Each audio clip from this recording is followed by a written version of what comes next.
Quand on aura goûté au vol, on parcourra la terre les yeux tournés vers le ciel, a écrit Léonard de Vinci.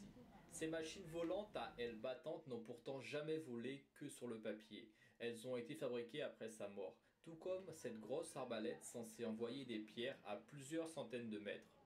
En revanche, cette grue a été réalisée du temps de Léonard.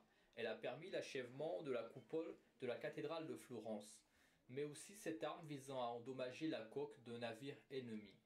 C'est une vis centrale qui perce le bois puis sert de point d'appui pour créer une brèche plus importante.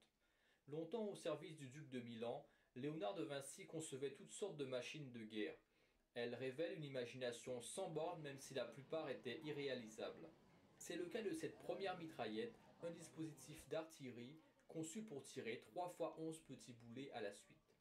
Ou de ce char qui imite la carapace d'une tortue.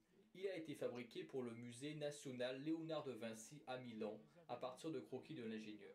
C'est une exposition qui est intéressante parce qu'on voit justement tous les croquis, l'aboutissement de ces croquis, enfin la maisonnette de ces croquis, qui sont à la base quand même des énigmes.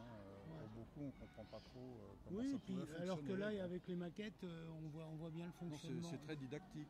Bien pensé, l'exposition délivre des informations pertinentes sur les inventions de Léonard. On y apprend que cette combinaison a été conçue pour nager vite et même respirer sous l'eau. L'exposition passionnera les enfants car plusieurs réalisations leur sont spécifiquement destinées. Ils ne resteront pas insensibles aux maquettes des châteaux, ni à ce parachute à armature en bois ou à bien d'autres œuvres qu'on peut admirer jusqu'à l'été 2013 à la Cité des Sciences.